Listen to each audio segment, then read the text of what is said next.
Hey guys, this is Joseph Lucero with Powerlifting Technique, and today what we're going to talk about is what does PR mean during a workout. So when you've hit your workout, whether you're at the gym, the competition, etc., you're going to want to hit a PR. Now, this actually means a specific word or a specific term in weightlifting, and what PR means in a workout, at a gym, competitions, etc., it means a personal record.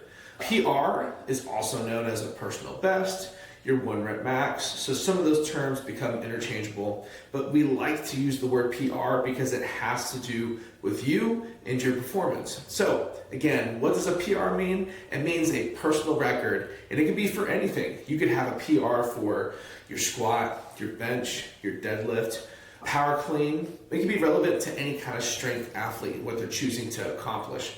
There's even PRs for certain rep counts. Like for me, my PR deadlift, 3 rep max deadlift is 600 for 3. So that's an example of that. And it's good to know those values because they mean something in training so that you have something to work for.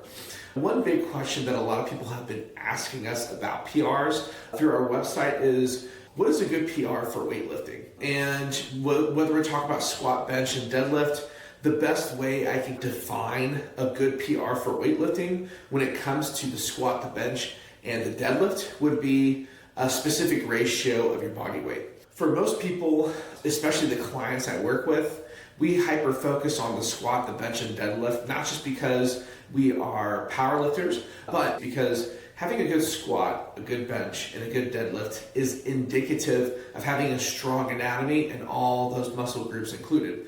Because if you squat, bench, and deadlift, you've literally challenged every muscle in the body. The deadlift works the back, the squat works the hips and the legs, the bench works the upper body. But getting back to the question of itself, what is a good PR for weightlifting? It's a ratio. Compared to your body weight, I tell clients, it'd be really great if you could squat twice your body weight, bench your body weight, and to deadlift 3 times your body weight. Now, the deadlift one sounds a little crazy or adventurous, but this is something that I really pursue with my clients because when it comes to squat, bench, and deadlift, hitting these norms is a good indicator of being pretty strong as a powerlifter or as a weightlifter in general.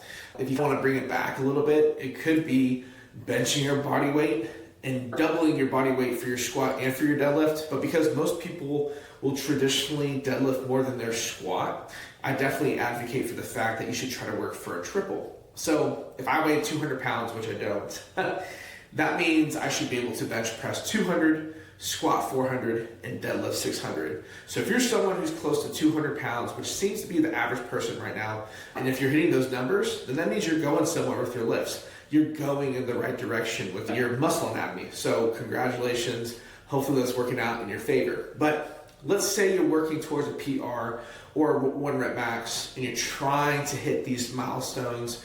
One way for you to achieve these PRs, maybe these standards of doubling your weight on squat, benching your body weight, tripling your body weight in deadlift, is to take on a specific concept in weightlifting, and that is known as progressive overload. So in addition to progressive overload, I also want to include periodization. The reason why we're even bringing up these terms is because if you want to build up to a PR, a personal record, that means that you're working at a very high intensity.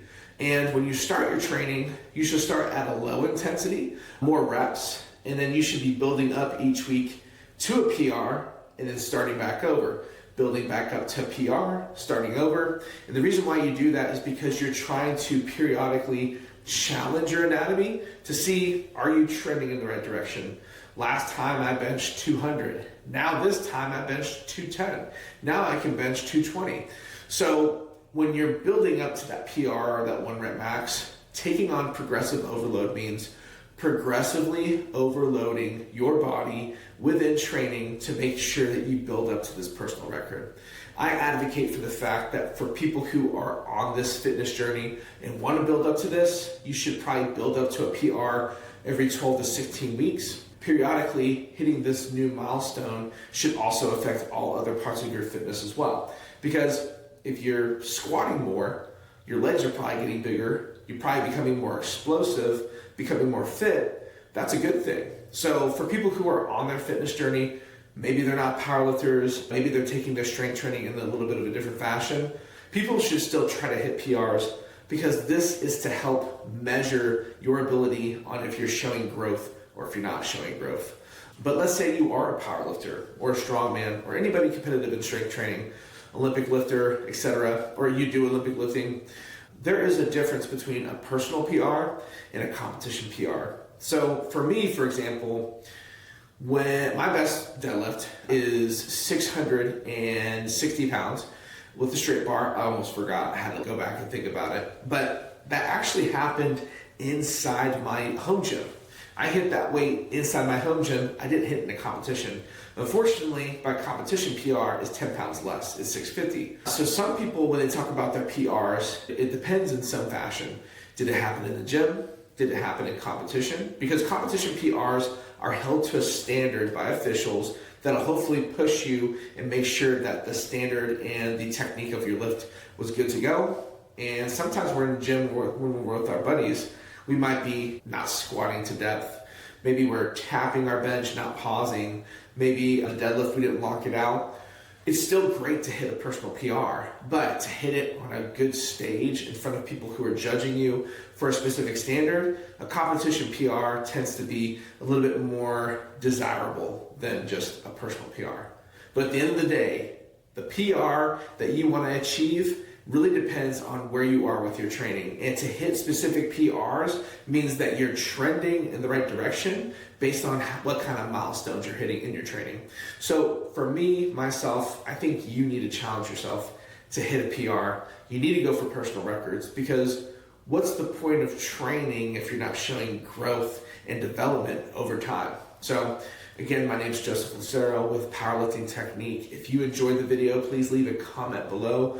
Like the video, subscribe, and let us know your thoughts. Hopefully you enjoyed the video, and we'll check you out next time.